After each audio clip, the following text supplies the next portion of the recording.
ATM বাজার বাইকে দ্রুত সময়ের মধ্যে মুক্তি দিতে হবে। অন্তর্বর্তীকালীন সরকারকে হুঁশিয়ার করতে চাই, ইসলামী ছাত্র শিবিরের নেতাকর্মীদের বিরুদ্ধে যে মিথ্যা মামলাগুলো আছে দ্রুত সময়ের মধ্যে সকল মামলাকে প্রত্যাহার করতে হবে।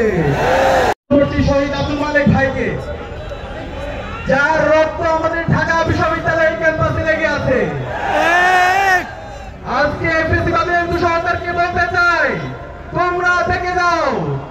শহীদ মালিকের উত্তরসূরিরা আজ সারা দেশে অবস্থান করছে। উপস্থিতি, আজকের অনুষ্ঠানের শুরুতে শ্রদ্ধার সাথে স্মরণ করছি ইসলামী ছাত্র শিবিরের প্রতিষ্ঠাকালীন সভাপতি শহীদ মীর কাসেম আলী ভাইকে, ইসলামী ছাত্র শিবিরের দ্বিতীয় সভাপতি শহীদ কামরুজ্জামান ভাইকে, শহীদ কামরুজ্জামান ভাই সহ আমাদের সকল শহীদ নেতৃবৃন্দকে, যাদেরকে জুডিশিয়াল কিলিং এর মাধ্যমে হত্যা করা হয়েছে। প্রিয় উপস্থিতি, 24-এর ছাত্র জনতার অভ্যুত্থানের মাধ্যমে আজকে আমরা আজাদী পেল, আমাদের নেতৃবৃন্দ এখনো আজাদী পায়নি। গত 16 বছরে ফ্যাসিবাদীদের চোখে চোখ রেখে আমরা সকল লড়াই সংগ্রাম পরিচালনা করার পরও এখনো ইসলামী ছাত্র শিবিরের নেতা কর্মীদের বিরুদ্ধে যে ফ্যাসিবাদী মামলাগুলো আছে সেগুলো তো হয় নাই।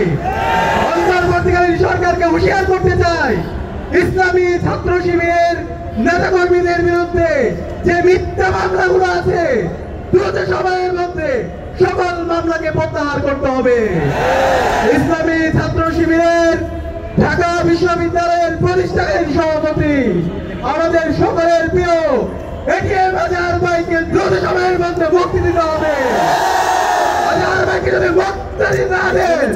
ইসলামী ছাত্র শিবিরের সকল জনশক্তি দায়িত্বশীলরা রাস্তায় নেমে অন্তর্বর্তীকালীন সরকারের বিরুদ্ধে আন্দোলন শুরু করবে।